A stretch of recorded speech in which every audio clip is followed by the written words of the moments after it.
പവിഴമല്ലിയിൽ തീർത്ത അത്തപ്പൂക്കളങ്ങൾക്ക് പ്രായം 450 വയസ്സ്. കലാകാരിയുടെ പ്രായം 60-ന് മേൽ. കൊല്ലം കുലശേഖരപുരം NS ജംഗ്ഷൻ ആയിക്കോമത്ത് തറവാട്ടിൽ ജയലക്ഷ്മി ടീച്ചറാണ് 450 ദിവസമായി മുടങ്ങാതെ വീട്ടിൽ അത്തപ്പൂക്കളം ഒരുക്കുന്നത്. 150 വർഷത്തോളം പഴക്കമുള്ള ആ തറവാട് ആയിക്കോമത്ത് എന്ന് പറയുന്ന നമ്മുടെ വവ്വാക്കാവ് NS ജംഗ്ഷന് സമീപത്തെ ആ ഒരു വലിയ ആ പഴയ വീട്, ആ തറവാട്, അവിടെ ജയലക്ഷ്മി ടീച്ചർ 30 വർഷത്തെ സേവനം കഴിഞ്ഞിട്ട് വിരമിച്ചതിന് ശേഷം 10 ദിവസത്തെ അത്തപ്പൂക്കളം ഇട്ട് തുടങ്ങിയതാണ്. ഇപ്പോൾ 450ഓളം ദിവസം പിന്നിട്ട് കഴിഞ്ഞു.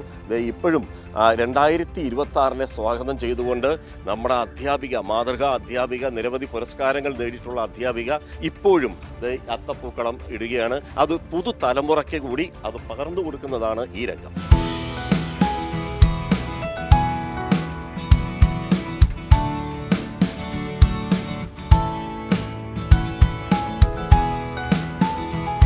പവിഴമല്ലി നിറഞ്ഞ ഈ ഭൂമി സുന്ദരം.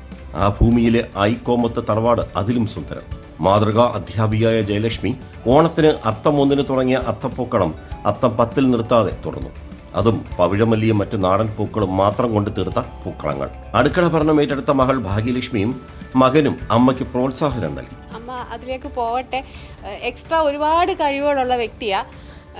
പെൻഷൻ ആയപ്പോഴത്തേക്ക് പിന്നെ കോഴി അങ്ങനത്തെ കുറച്ച് പുറത്തെ കാര്യങ്ങളിലേക്ക് പോയപ്പോൾ നമുക്ക് അതിനേക്കാൾ ഇഷ്ടം എഴുത്തും വായനയാണ്. അപ്പം ഞാനും ബ്രദറുണ്ട്, പുള്ളിയും കൂടെ ഏറ്റവും സന്തോഷമായിട്ടുള്ള ഒരു കാര്യമാണ് ഇത്. അഭിമാനത്തോടുകൂടി പറയട്ടെ, ഞാൻ ജയലക്ഷ്മി ടീച്ചറിൻ്റെ മകൻ വിഷ്ണു. എന്നും രാവിലെ പൂക്കളമിട്ട് അതിലൊരു കുറിപ്പും എഴുതി ഗുഡ് മോർണിംഗ് ആയി അമ്മ അയക്കും.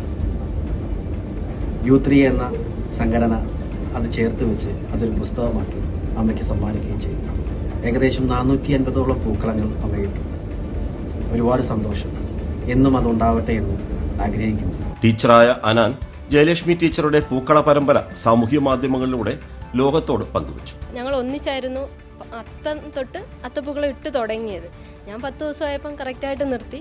ടീച്ചർ അത് തുടർന്നു. എന്നും ഞാൻ വന്ന് കാണുന്നതിനെക്കാട്ടി ഞങ്ങളുടെ കൂട്ടുകാർക്ക് എല്ലാവർക്കും ടീച്ചർ ഇത് വാട്സപ്പിൽ അയക്കുമായിരുന്നു, ഓരോ ചെറിയ കുറിപ്പോടുകൂടി. അത് മിക്കവാറും ആ കവിതകൾ ഞങ്ങളെടുത്ത് ബുക്കിലോട്ട് എഴുതി വെക്കുന്ന അത്രയും വ്യത്യസ്തമായി ചിന്തിപ്പിക്കുന്ന വരികളായിരുന്നു വരുന്നത്. ഇങ്ങനെ ഇത് 1 വർഷത്തോളം ഒബ്സർവ് ചെയ്തപ്പം തോന്നി ഇതൊന്ന് പുറം ലോകം അറിയണം. പലരോടും പറഞ്ഞു, ചിലതൊന്നും ക്ലിക്കായില്ല. പക്ഷേ വെട്ടുകാട് സുരേഷ് സാറിനോട് വിളിച്ചു പറഞ്ഞപ്പോൾ ഉടനടി പരിഹാരം ഉണ്ടാക്കി തന്നതായിരുന്നു ഈ പൂക്കളം. ജയലക്ഷ്മി ക്രിസ്മസ് ദിവസം പൂക്കൾ കൊണ്ട് കുരിശ് തീർത്ത് തന്റെ പുരോഗമനവാദത്തിൽ ഉറച്ചു നിന്നു. മോള് പറഞ്ഞു, അമ്മ ഇതങ്ങ് തുടർന്നോളൂ.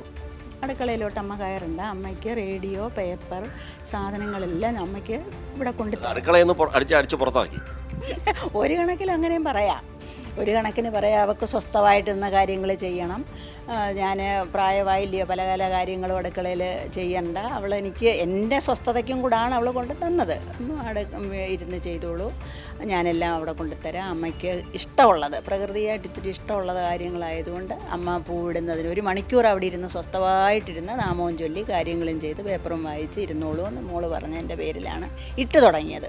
പിന്നെ അതിന് അടിയിൽ ചെറിയൊരു എന്തെങ്കിലും ഒരു സന്ദേശം ഉൾക്കൊള്ളുന്നത് കൊടുക്കണമെന്നൊരു നിശ്ചയമുണ്ടായിരുന്നു. അങ്ങനെ പണ്ട് മുതലേ എഴുതി വെച്ചിരുന്ന കുറേ വാചകങ്ങളും പേപ്പറിൽ നിന്ന് കിട്ടുന്നതും റേഡിയോയിൽ നിന്ന് കിട്ടുന്നതും മഹാന്മാരുടെ വാചകങ്ങൾ, അന്ന് അതാത് ദിവസത്തെ ചില പ്രത്യേകതകളുണ്ട്. അധ്യാപക ദിനം, പിന്നെ യുദ്ധത്തിൽ ജയിച്ചവരുടെ ദിനം, അങ്ങനെ ഓരോ ദിനങ്ങളുണ്ട്. ആ ദിനങ്ങളുടെ എല്ലാം ആ ദിനങ്ങളുടെ പ്രത്യേകതകളോടുകൂടി അത് അതിനകത്ത് ഇടുന്നു വരുന്നുണ്ട്.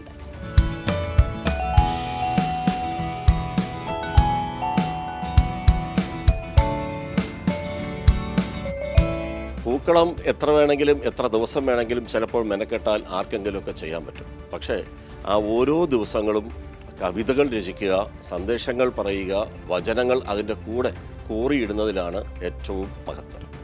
ക്യാമറമാൻ അയ്യപ്പദേവിനൊപ്പം രാജ്കുമാർ.